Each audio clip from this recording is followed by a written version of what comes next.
1200 दिनों में बनाया जाने वाला टाइटैनिक सिर्फ 2 ही घंटों में क्यों डूब गया? 10 अप्रैल 1912 ये वो दिन था जब दुनिया का सबसे बड़ा और महंगा तरीन बहरी जहाज टाइटैनिक अपने पहले सफर के आगाज के लिए बिल्कुल तैयार था। उस दिन अटलांटिक ओशन बेहद पुरसुकून था और समंदरी तूफान आने का दूर दूर तक कोई चांस नहीं था।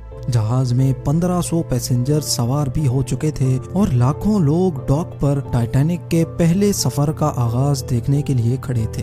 ना ही पैसेंजर्स को, ना ही अलविदा करने वाले लाखों लोगों को और ना ही टाइटैनिक के अमले को मालूम था कि जो जहाज कुछ ही देर में रवाना होने वाला है उसको बनाते वक्त 6 ऐसी गलतियां की गई हैं जो इस जहाज को बदतरीन हादसे का शिकार बनाने वाली हैं। ज़ेम टीवी की वीडियोस में एक बार फिर से खुशामदीद। नाजरीन, आज आप जानेंगे अपने दौर के सबसे महंगे, सबसे लग्जरी और सबसे ताकतवर जहाज टाइटैनिक की 6 ऐसी गलतियां जो अगर ना की जाती तो शायद आज टाइटैनिक क्रैश होने की वजह से नहीं बल्कि अपनी कामयाबी की वजह से दुनिया में फेमस होता। आखिर ऐसी कौन सी 6 गलतियां थीं जो 40 साल एक्सपीरियंस रखने वाले टाइटैनिक के कैप्टन एडवर्ड स्मिथ को भी नजर नहीं आई? कैप्टन के 40 साल के एक्सपीरियंस को तो छोड़ें, ये गलतियां टाइटैनिक ऑपरेट करने वाली कंपनी दी व्हाइट स्टार लाइन, जिसको 107 शिप्स ऑपरेट करने का एक्सपीरियंस था, उनको भी नजर नहीं आई। और तो और ये गलतियां टाइटैनिक मैन्युफैक्चर करने वाली कंपनी हार्लैंड एंड वुल्फ को भी नजर नहीं आई, जिन्होंने सिर्फ टाइटैनिक से पहले ही 500 से ज्यादा शिप्स मैन्युफैक्चर की थी।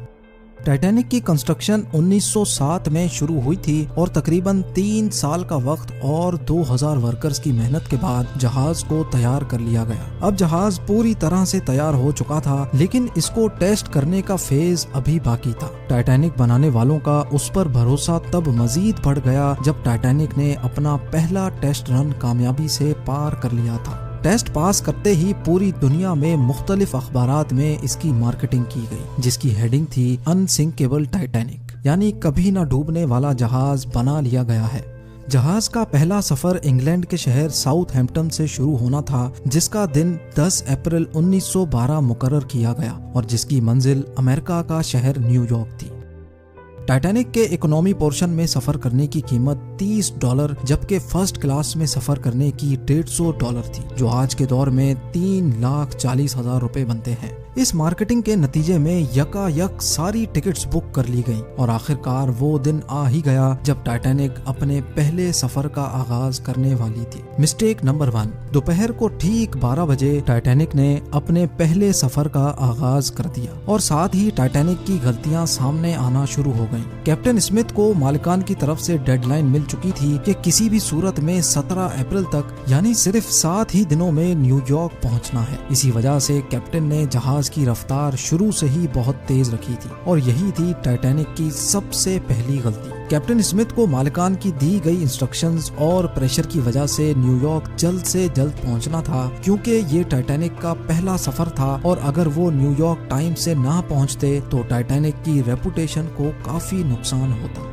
दुनिया की कोई भी गाड़ी हो, मशीन या फिर जहाज, उनके कई ऑपरेटिंग प्रोसीजर्स होते हैं, जिनमें स्पीड लिमिट भी इन प्रोसीजर्स का एक पार्ट होता है और वो पार्ट टाइटैनिक के सफर के आगाज में ही वायोलेट किया गया था। थोड़ी ही देर में जहाज साउथहैम्पटन के पोर्ट को इतना पीछे छोड़ गया कि अब दूर दूर तक नीले समंदर के अलावा कुछ नजर नहीं आ रहा था। मिस्टेक नंबर 2, अब टाइटैनिक को चलते हुए 3 दिन गुजर चुके थे। फ्रांस और आयरलैंड में थोड़ी देर के स्टॉप के अलावा टाइटैनिक पिछले 72 घंटों से मुसलसल न्यूयॉर्क की तरफ बढ़ता चला जा रहा था। ये 14 अप्रैल 1912 की शाम थी। समंदर पर हर तरफ खामोशी और धुंध छाई हुई थी, जिसकी वजह से विजिबिलिटी भी काफी कम हो चुकी थी। उसी रात एक और बहरी जहाज जो कि टाइटैनिक से कुछ घंटे ही आगे था, उसके कैप्टन ने वायरलेस पर टाइटैनिक को समंदर पर तैरती हुई चट्टानें यानी आइसबर्ग्स के बारे में वार्निंग दी थी। एक्सपर्ट्स का मानना है कि ये वार्निंग कम से कम भी 6 बार दी गई थी, लेकिन वायरलेस ऑपरेटर्स की कोताही की वजह से इंतहाई इंपॉर्टेंट वार्निंग्स इनसे मिस हो गई। उनके लिए शायद ये नॉर्मल बात थी, लेकिन यही थी टाइटैनिक के अमले की दूसरी गलती, क्योंकि टाइटैनिक अपने तर्ज का पहला लग्जरी जहाज था और इसमें कई VIPs भी मौजूद थे। इसी वजह से ज्यादातर टाइटैनिक का अमला फर्स्ट क्लास पैसेंजर्स की खिदमत में मसरूफ था। अगर इन वार्निंग्स को सीरियस लिया जाता तो आगे का पूरा सीन ही अलग होता। मिस्टेक नंबर 3, जहाज की स्पीड भी ज्यादा थी और उनसे एक बहुत इंपॉर्टेंट वार्निंग भी मिस हो चुकी थी। टाइटैनिक अब तेजी से इंतहाई बेखौफ अंदाज में आइसबर्ग की रेंज में बढ़ता चला जा रहा था, लेकिन अभी भी टाइटैनिक को हादसे से बचाया जा सकता था क्योंकि जहाज के पहरेदार अलर्ट थे, जो किसी भी आइसबर्ग की इत्तला दूर से देखने पर ही कैप्टन को देने के लिए रेडी थे। लेकिन दूर से देखने के लिए इनके पास एक चीज मौजूद ही नहीं थी और वो चीज थी दूरबीन। जी हाँ, पहरेदार अलर्ट तो थे, लेकिन वो आइसबर्ग को दूरबीन ना होने की वजह से दूर से नहीं देख सके और यही थी टाइटैनिक की तीसरी गलती। आइसबर्ग की खबर कैप्टन स्मिथ को उस वक्त हुई जब जहाज के पहरेदारों ने खबर दी कि जहाज के बिल्कुल सामने एक फुटबॉल फील्ड की साइज जितना आइसबर्ग है। लेकिन अब बहुत देर हो चुकी थी क्योंकि आइसबर्ग इंतहाई करीब आ चुका था। मिस्टेक नंबर 4, क्योंकि अटलांटिक ओशन में अक्सर शिप्स को ऐसे आइसबर्ग्स का सामना करना पड़ता है जिसको बड़े बड़े बहरी जहाज आराम से हैंडल कर लेते हैं। शायद कैप्टन स्मिथ ने भी यही सोचा था। आइसबर्ग की खबर मिलते ही कैप्टन स्मिथ ने जहाज के इंजन बंद करने का हुक्म दिया और साथ ही टाइटैनिक का रुख बदलने का भी ऑर्डर दिया। बेशक कैप्टन स्मिथ ने आइसबर्ग से बचने की बहुत कोशिश की, लेकिन फासला इतना कम रह गया था कि कुछ भी करना फजूल साबित हुआ। आइसबर्ग अब टाइटैनिक के सेंटर से टकरा चुका था, लेकिन टाइटैनिक के अभी भी बचने की काफी उम्मीद बाकी थी।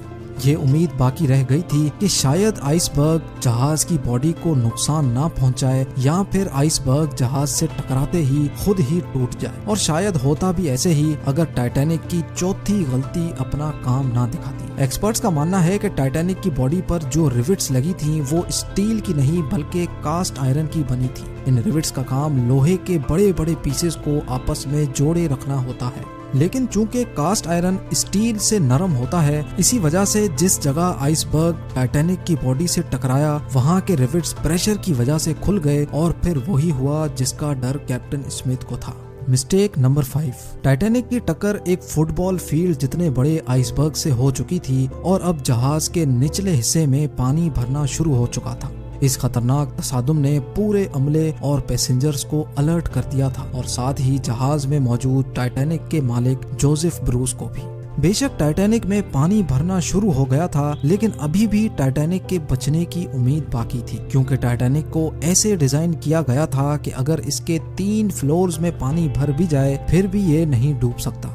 लेकिन बदकिस्मती थी इस जहाज की कि 3 फ्लोर्स को क्रॉस करके पानी अब 4थे फ्लोर तक जा पहुंचा था। अब मामला हाथ से निकल चुका था। टाइटैनिक आहिस्ता आहिस्ता ओशन में डूबता जा रहा था। अब जहाज की फिक्र किए बगैर इसमें मौजूद पैसेंजर्स की जान बचाने का वक्त आ चुका था। कैप्टन स्मिथ ने रेडियो पर इमरजेंसी अलर्ट जारी कर दिया। जब तक कोई मदद के लिए आता तब तक पैसेंजर्स को लाइफ बोट्स में शिफ्ट करने का प्लान किया गया, लेकिन इस मौके पर 5वीं गलती ने अपना काम दिखा दिया। जी हाँ, जहाज में टोटल 32 लाइफ बोट्स की जगह थी, लेकिन कोताही की वजह से सिर्फ 20 बोट्स ही रखी गई थी। पैसेंजर्स थे 1500 और बोट्स थी सिर्फ 20।